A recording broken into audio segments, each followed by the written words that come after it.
सोचो आप सुबह उठते हो और न्यूज़ आती है कि पेट्रोल 150 क्रॉस कर गया है। एलपीजी सिलेंडर महंगे हो गए हैं, सब्जी के दाम डबल हो गए हैं और जॉब्स काम हो नहीं रहे। और फिर आप सोचते हो ये सब क्यों हो रहा है? क्या इंडिया में भी कोई बड़ा क्राइसिस आने वाला है या आ चुका है? क्या गवर्नमेंट ने कोई बड़ी गलती कर दी है? हो सकता है, हाँ। नहीं, कभी कभी प्रॉब्लम होती है, आपसे 5000 किलोमीटर दूर रह कर भी। ईयर 1973 में 6 अक्टूबर को ओकेजन था योम किपुर, इसराइल का सबसे स्कैट फेस्टिवल, और इसी दिन इजिप्ट और सीरिया ने इसराइल पर एक कोऑर्डिनेटेड अटैक लॉन्च किया था। ये कोई रैंडम अटैक नहीं था।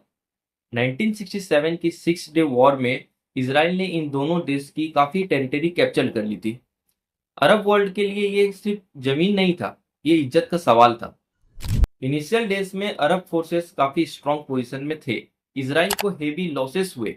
वर्ल्ड को लगा कि इस बार इक्वेशंस बदल सकते हैं। लेकिन फिर एंट्री होती है एक ऐसे देश की जो अक्सर ग्लोबल कॉन्फ्लिक्ट में इनविजिबल नहीं रहता, यूनाइटेड स्टेट्स की। America the game changer. US ने इसराइल को advance weapons, intelligence supports, military supplies provide करना स्टार्ट किया और धीरे धीरे बैटलफील्ड का पूरा नैरेटिव चेंज हो गया। इसराइल ने सिचुएशंस को स्टेबलाइज की, काउंटर अटैक्स किए और फाइनली अरब कोलेशंस को पुश बैक कर दिया। और सिर्फ इतना ही नहीं, और ज्यादा टेरिटरी भी कैप्चर कर ली। बैटलफील्ड में हारने के बाद अरब कंट्रीज ने एक ऐसे स्टेप लिया जो आज भी इकोनॉमिक हिस्ट्री का सबसे बड़ा शॉक माना जाता है। 20 अक्टूबर 1973 को सऊदी अरेबिया प्लस अरब नेशंस ने ऑयल एम्बार्गो मैसेज क्लियर था, जो इसराइल के साथ देगा उसको हम तेल नहीं देंगे। कुछ ही हफ्तों में ऑयल प्राइसेस 3 गुना हो गए। यूएस में पेट्रोल पंप्स पर लाइंस लगने लगे, इंडस्ट्री स्लो डाउन हो गई, इन्फ्लेशन हाई स्काई होने लगे। अमेरिका जैसे सुपर पावर इकोनॉमिक प्रेशर्स के सामने झुकने लगे। अब आता है सबसे इंपॉर्टेंट पार्ट। इंडिया का इस वॉर से कोई लेना देना नहीं था। फिर भी ऑयल सप्लाई कम हो गई, प्राइसेस हाई हो गए। रिजल्ट, इंडिया में इन्फ्लेशन 30% तक बढ़ गया। कॉमन लोगों की लाइफ डिस्टर्ब हो गई, प्रोटेस्ट शुरू हुए, डिससेटिस्फेक्शन बढ़ गया और पॉलिटिकल इंस्टेबिलिटी आने लगी।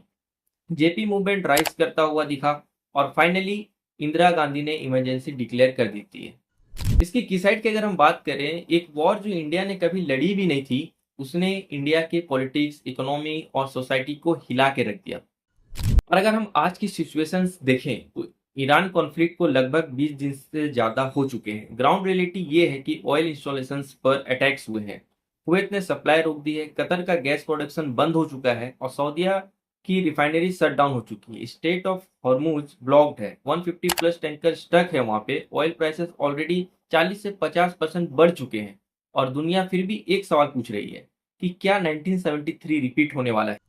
हमें बोला गया कि ईवी आ गया है, सोलर आ गया है, एआई आ गया है, तो फिर ऑयल का इंपॉर्टेंट खत्म क्यों नहीं हुआ? सिंपल आंसर, क्योंकि ऑयल सिर्फ फ्यूल नहीं है।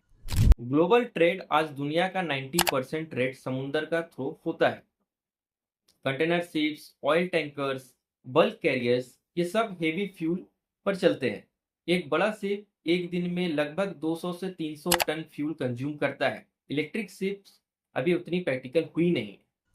रोज दुनिया में 1 लाख प्लस फ्लाइट ऑपरेट होते हैं। हर एक फ्लाइट फ्यूल से चलता है, डिपेंडेंट है उस पर। और बैटरी और फ्यूल में अगर हम देखें तो फ्यूल जेट 48 गुना ज्यादा एनर्जी डेंस है, इसलिए लॉन्ग डिस्टेंस इलेक्ट्रिक फ्लाइट्स अभी डिकेड्स दूर है। आपके आसपास देखो, phone cover, bottles, pipes, tyres और पैकिंग्स 99% प्लास्टिक है। और ये प्लास्टिक बनता है पेट्रोकेमिकल से, ऑयल से, जो कि ऑयल से मिलता है, और डिमांड बढ़ रही है। ये सबसे अंडररेटेड पॉइंट है। आज दुनिया का 40% फूड फर्टिलाइजर्स पर डिपेंड करता है।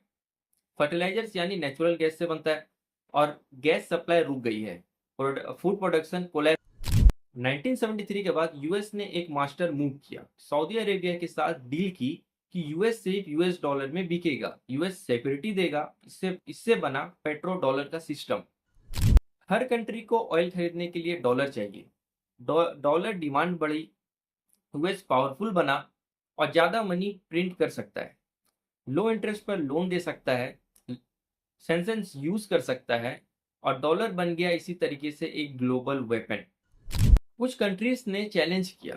इराक यूरो में ऑयल दिया, वेनेजुएला ने यूएन डील की, ईरान ने डॉलर बाईपास किया और result war, sanctions, regime change और यही सारे अटेम्प्ट्स होने लगे उन पर। ईरान अब एक्टिवली पेट्रो डॉलर के सिस्टम को चैलेंज कर रहा है। रिपोर्ट्स के मुताबिक युआन में ऑयल ट्रेड कर रहा है। सिलेक्टिव टैंकर एक्सेस अगर ये सक्सेसफुल हुआ तो ग्लोबल इकोनॉमिक सिस्टम को शेक कर सकता है। अगर स्टेट ऑफ हॉर्मुज ब्लॉक रहा और रेड सी चोक पॉइंट्स भी ब्लॉक हुए तो ऑयल 150 से लेकर 200 डॉलर पर बैरल ग्लोबल रिसेस करेगा। इंडिया जैसे कंट्रीज रिस्क पर है। सिचुएशंस डेंजरसली इसलिए है क्योंकि ईरान पीछे नहीं हटेगा। यूएस ट्रंप डीलरशिप भी ईगो में है। इसराइल अपना एजेंडा चला रहा है और रिजल्ट है एक्सक्लेशन ऑलमोस्ट सर्टेन लगता है। आपको लगता है दुनिया एआई चल रही है। रियलिटी ये है कि दुनिया अभी भी ऑयल से चल रही है। इकोनॉमी, पॉलिटिक्स, वॉर्स और करेंसी पावर्स सब ऑयल से लिंक्ड है। अगर कल ऑयल सप्लाई रुक गई तो ट्रेड रुक जाएगा, फ्लाइट रुक जाएंगी, फूड क्राइसिस आ जाएगा। तब समझ में आएगा कि data is the new oil और एक स्लोगन था रियलिटी। अगर आपको समझ आए कि ये एक सिर्फ वॉर नहीं है बल्कि एक ग्लोबल पावर गेम है तो इस वीडियो को शेयर करिए और इस चैनल को अभी सपोर्ट करिए सब्सक्राइब बटन दबाकर, क्योंकि यहाँ हम न्यूज़ नहीं बताते, सिस्टम डिकोड करते हैं। जय हिंद।